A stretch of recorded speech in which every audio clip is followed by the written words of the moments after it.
تھی، لیکن اس کو زیادہ شد و مت کے ساتھ اور شرح و بسط کے ساتھ اور بڑے ہی عمدہ انداز نگارش کے ساتھ یہ غلام احمد پرویز صاحب نے اسے عام کیا۔ وہ گویا کہ سمبل بن گئے اس فتنہ انکار حدیث کی۔ انہوں نے ایک تصور یہ پیش کیا کہ صلاۃ کے معنی نماز جو ہے یہ ہے ہی نہیں۔ صلاۃ تو نظام کو کہتے ہیں، نظام ربوبیت کو کہتے ہیں، معاشرے کو کہتے ہیں۔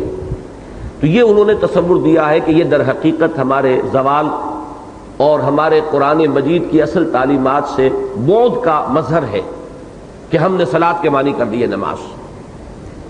تو ایک مرتبہ جب کہ میں MBBS کر کے ابھی گیا ہی تھا ساہیوال، وہاں ایک صاحب تھے جو میونسپل آفیسر تھے، انجینئر تھے، اور میونسپلٹی کا وہ سارا جو نقشے وغیرہ پاس کرنے کا کام ہے ان کے حوالے تھا۔ آدمی بہت شریف تھے، اس میں کوئی شک نہیں، لیکن کٹر پرویزی۔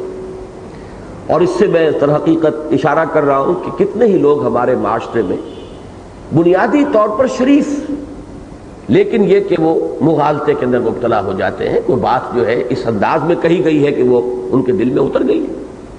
تو ایک روز گفتگو ہو رہی تھی تو انہوں نے چیلنجنگ انداز میں یہ کہا کہ کوئی آیت قرآن کی آپ مجھے ایسی بتائیے جس میں صلاۃ کے معنی معاشرہ نہ کیے جا سکتے ہو۔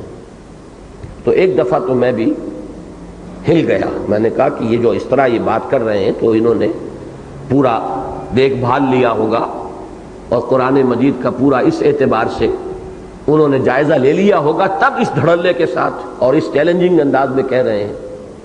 تو میں کچھ چکرایا، لیکن اچانک پھر اس آیت کی طرف ذہن اللہ تعالیٰ نے منتقل کر دیا، فَإِذَا قُضِيَتِ الصَّلَاةُ فَانتَشِرُوا فِي الْأَرْضِ۔ میں نے کہا یہاں صلاۃ کے معنی اگر معاشرہ کریں گے تو اس کے معنی یہ ہے کہ جب معاشرے کا تیا پانچا کر چکو اور زمین میں منتشر ہو جاؤ، یہ ترجمہ کریں گے آپ؟ کہنے نہیں۔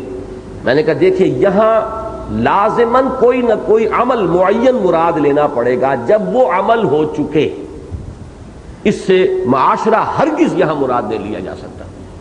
تو میں نے اس وقت کی جو ان کی کیفیت تھی کئی دفعہ بیان کیا ہے کہ آج بھی میرے سامنے وہ نقشہ آ جاتا ہے کہ جو قرآن مجید میں حضرت ابراہیم علیہ السلام اور نمرود کے مکالمے میں آیا ہے، فَبُہِتَ الَّذِي کَفَرَ، تو پھر وہ کافر مبہوت ہو کر رہ گیا، کوئی اس کے پاس جواب نہیں تھا۔ تو میرے ذہن میں اب بھی ان کی وہ جو شکل ہے اس وقت موجود ہے کہ کس طرح ایک دم وہ ایسے ہو کر رہ گئے تھے ہکا بکا کہ جیسے ان کے پاؤں تلے سے زمین نکل گئی۔ فَإِذَا قُضِيَتِ الصَّلَاةُ فَانتَشِرُوا فِي الْأَرْضِ، جب نماز ادا ہو چکے تو اب تم منتشر ہو سکتے ہو، پھیل سکتے ہو زمین میں۔